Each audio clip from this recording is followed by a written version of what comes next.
Shalom Young Victorious People, ketemu kembali dalam ibadah Next Gen Online Service.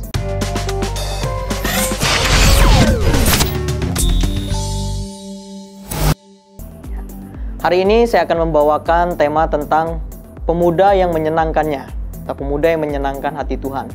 Ya, kalau kita mendengar dari kata muda, gitu ya, muda itu ada dua hal yang pertama hal yang positif, kedua hal yang negatif, gitu. Kalau masa muda itu adalah masa yang sangat unik. Orang banyak menginginkannya. Kalau anak kecil dia pengen jadi anak muda gitu. Tapi kalau orang tua pun pasti kalau bercerita dulu waktu saya masih muda. Tapi masa muda inilah masa yang sangat unik. Kita kalau melihat sejarah bangsa kita pun gitu ya. Anak-anak muda itu berperan dalam mengisi kemerdekaan. Tapi ada juga hal-hal yang berbahaya tentang anak muda. Banyak pandangan juga yang nggak sedikit negatif tentang anak muda. Contoh, anak muda tuh identik katanya nggak patuh sama orang tua, nggak mau dengerin nasihat orang tua, cara ngomongnya kurang sopan, kemudian lagi identik dengan penggunaan narkotika, nah obat-obatan terlarang, kemudian merokok. Hal-hal itu sering kali dikaitkan dengan anak-anak muda. Nah, tadi hal-hal yang positif itu baik. Sekarang, gimana caranya sebagai anak muda Kristen kita mau mengubah pandangan orang yang tadi hal-hal yang negatif itu menjadi pandangan positif? Apakah hal-hal yang saya sebutkan tadi baru terjadi sekarang ini? Enggak juga. Perjanjian lama misalkan saya kasih contoh ya, Amnon dan Tamar, ya, dua anak Raja Daud yang beda ibu. Ya, bisa dikatakan tentu masih saudara gitu. Tapi Amnon memperkosa Tamar, adiknya sendiri. Kalau kita lihat ya, contoh kasus tidak mau mendengarkan nasihat orang tua. Anak Raja Salomo yang bernama Rehabeam.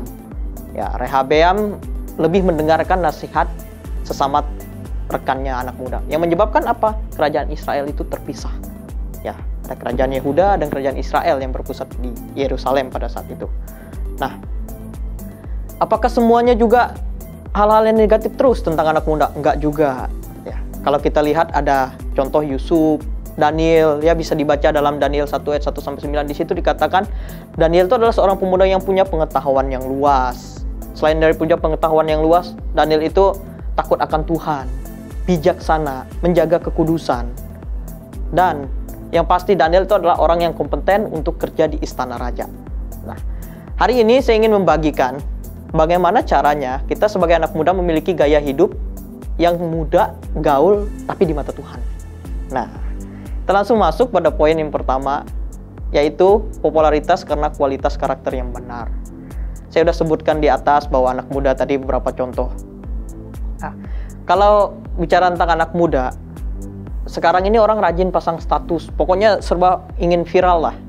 Gitu, pasang status di mana-mana. Nggak jadi masalah dengan pasang statusnya kalau pasang status itu untuk memotivasi orang lain, untuk mengedukasi orang lain. Tapi seringkali apapun dijadikan untuk trending, baik dengan cara yang tidak benar, segera dihalalkan, yang penting terkenal. Pertanyaannya adalah, apakah hal-hal tersebut membuat kita menjadi mutiara di mata Tuhan? Apakah hal-hal tersebut membuat kita jadi sorotan di mata Tuhan? Saya ingin ajak kita buka ayat yang pertama. Ya, ini ayatnya seringkali untuk anak-anak muda ya. 1 Timotius 4 ayat 12. Setidaknya ada 5 hal di sini yang Tuhan ingin kita jadi teladan. Jangan seorang pun menganggap engkau rendah karena engkau muda. Jadilah teladan bagi orang-orang percaya. 1, dalam perkataanmu. 2, dalam tingkah lakumu. 3, dalam kasihmu. 4, dalam kesetiaanmu. Dan yang kelima, dalam kesucianmu. Nah, kawan, saya ingin katakan bahwa kawan-kawan muda terutama ya, popularitas sejati bersinar karena tindakan dan karakter yang benar. Kalau kita mau hidup jadi sorotan mata Tuhan, harusnya apa? Perilaku yang sopan, perkataan yang sopan dan lemah lembut. Ketika orang lain membutuhkan pertolongan, kita sigap dan bahkan bertanggung jawab. Dan masih banyak hal lain lagi yang kita bisa lakukan. Kalau umpamanya kita salah, kita mengakui salah. Dengan hal-hal begitu, maka kita akan menjadi anak muda yang kesayangan Tuhan. Menjadi anak muda yang menjadi sorotan mata Tuhan. Gitu. Saya ingin kasih contoh ya. Ada seorang anak muda jadi seorang penggembala domba. Ilustrasinya hari ini ya, untuk poin yang pertama. Lalu kemudian dia suatu hari dia teriak. Ini budaya sekarang nih. Dia teriak, bilang sama warga-warga sekitar, tolong, ada serigala datang. Lalu akhirnya apa? Semua warga datang bawa batu ingin menolong dia. Tapi tiba-tiba sampai di tempat dia bilang apa? Tapi bohong, saya cuma ngeprank. Nah, gitu. Kemudian untuk momen yang kedua kali, ya datang lagi, pura-pura dia ngerjain ya. Lalu dia bilang, tolong ada serigala kembali datang. Nah akhirnya apa? Warga bawa pentungan lagi, datang ke situ. Terus dia mengatakan lagi, bohong, ini tidak ada serigala. Dan momen yang ketiga, ini serigala yang sungguh-sungguhan datang. Akhirnya apa? Pemuda tadi minta tolong. Karena kebiasaan dia, warga sudah tahu dia bohong. Akhirnya apa? Dia sendiri dimakan oleh serigala tersebut. Ya, artinya sebagai anak muda, ya terutama mungkin dalam hal perkataan, haruslah kita bisa menjadi contoh. Ya perkataan yang mudah dipercaya. Sehingga apa? Anak muda yang takut akan Tuhan itu haruslah anak muda yang bisa dipercaya. Terutama misalkan tadi saya kasih contoh dalam hal perkataan. Ya. Poin yang kedua, kalau kita ingin muda dan gaul di mata Tuhan, yang kedua adalah konsumtif akan firman. Apa maksudnya konsumtif? Bukannya barang doang yang bisa dikonsumsi? Enggak. Nah, makanan kita selain daripada makanan jasmani, kita harus punya makanan rohani. Seperti itu, anak muda zaman sekarang konsumtifnya apa? Bukan akan firman, tapi akan barang-barang yang mewah, akan barang-barang yang tren, gak peduli itu asli ataupun palsu. Yang penting ikuti gaya zaman sekarang. Nah, apakah dengan hal begitu kita menyenangkan hati Tuhan? Saya ingin ngasih kita ayat di sini ya. Mazmur 119 ayat 9. Dengan apakah seorang muda mempertahankan kelakuannya bersih? Dengan menjaga sesuai dengan firman Tuhan. Artinya kalau kita mau pingin kelakuan kita bersih, gaya kita gaul, menjaga sesuai dengan firman Tuhan. Dalam Mazmur 119 ayat 9 dikatakan juga, ayat yang ke-37 dikatakan juga bahwa Raja Daud bilang, aku mencintai Tauratmu, aku merenungkannya sepanjang hari. Kalau kita konsumtif akan firman, Yosua 1 ayat 8 mengatakan bahwa perjalanan kita akan berhasil dan beruntung. Ya, kita bisa bertindak hati-hati. Mazmur 1 pun dikatakan di situ adalah berbahagialah orang yang merenungkan Taurat itu siang dan malam. Artinya apa? Kalau kita sebagai anak muda dituntut untuk mengkonsumtif firman Tuhan. Makanya dalam 2 Timotius 3 ayat 16 dikatakan apa? Segala tulisan yang diilhamkan Allah memang bermanfaat untuk mengajar, menyatakan kesalahan, memperbaiki kelakuan dan mendidik orang dalam kebenaran. Kalau kita mau muda dan gaul di mata Tuhan, tanpa baca firman, kita nggak mengerti apa yang namanya kehendak Tuhan. Nah, saya kasih ilustrasi ya. Ada seorang kakek dan cucu, gitu ya. Cucunya bertanya sama kakeknya, kek kok saya baca firman, tapi masalahnya saya nggak ngerti-ngerti apa yang saya baca. Nah, lalu kakeknya bilang, coba kamu ambil keranjang arang, ya. Lalu keranjang arang ini bolong, isi air, pakai keranjang arang ini ke ember ini. Gitu. Jaraknya ya kurang lebih 10 meter aja lah dari ember, dari wadah air gitu. Coba kamu bawa air dari wadah air itu ke sini. Cucunya bilang, ya nggak bisa lah kek, coba dulu. Akhirnya dia coba. Setelah 20 kali dan benar, ember itu tidak terisi dengan penuh. Hanya tetesan-tetesan aja air yang keluar dari keranjang arang tersebut. Lalu cucunya, apa makna yang bisa saya dapatkan kek dari hal ini? Lalu kakeknya menjawab, coba kamu lihat ya. Kamu tadi kan nanya, kalau kamu baca firman, tapi nggak ngerti-ngerti.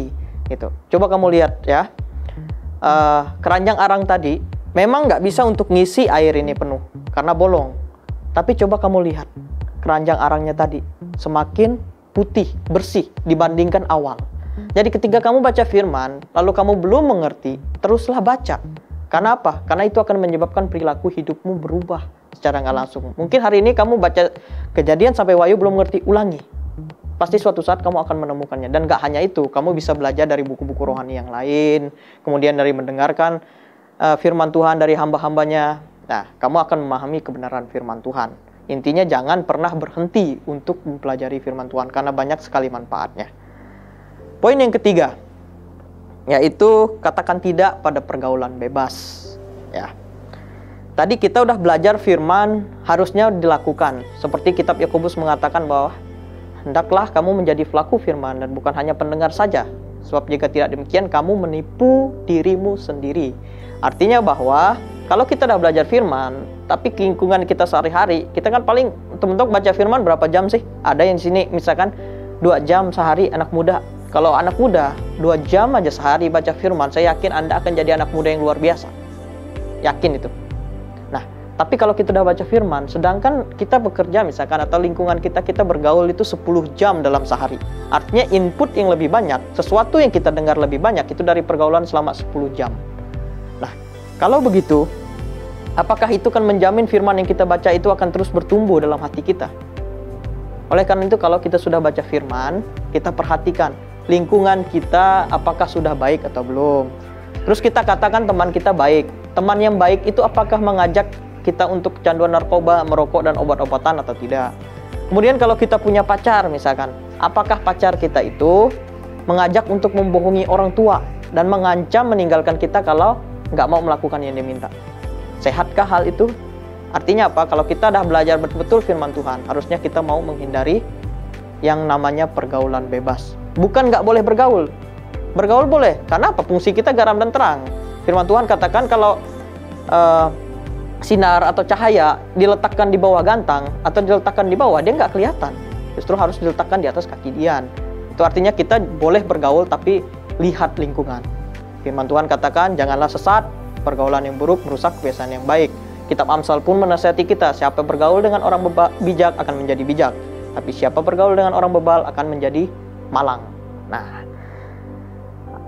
anak muda Kristen kalau mau gaul, ya anak muda Kristen tuh harus menjaga hidup dalam kekudusan. Ya, karena muda dan gaul di mata Tuhan adalah menjaga hidup dalam kemurnian. Ayatnya mana, Kak?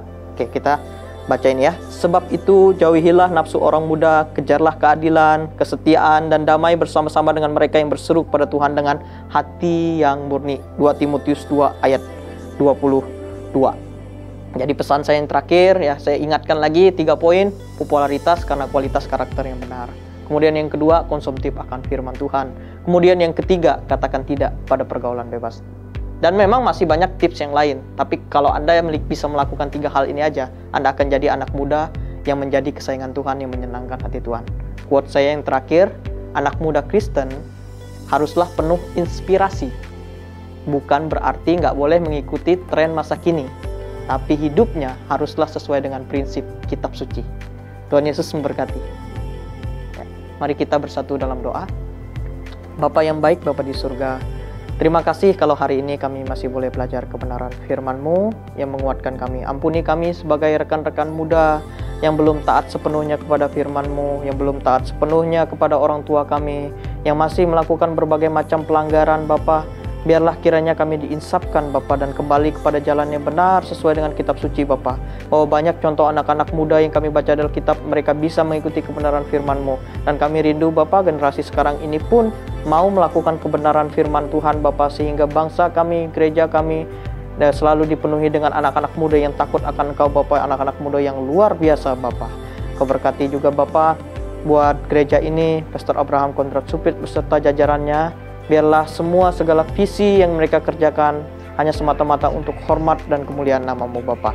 Ajar bahwa setiap hal yang dikerjakan itu mengarahkan pada keselamatan, mengarahkan pada bahwa Tuhan adalah Tuhan dan Juru Selamat kepada kami, Bapa, untuk menyertai kami senantiasa. Itulah iman kepercayaan kami, dan kami tetap megang teguh sampai Engkau memanggil kami selesai dengan panggilan hidup kami, ya Tuhan Yesus. Teruslah ajar kami untuk setia mentaati kebenaran firman-Mu, bukan hanya di usia muda, tapi bahkan sampai menutup mata. Terpujilah nama-Mu, dalam nama Tuhan Yesus kita mengucap syukur, haleluya. Amin.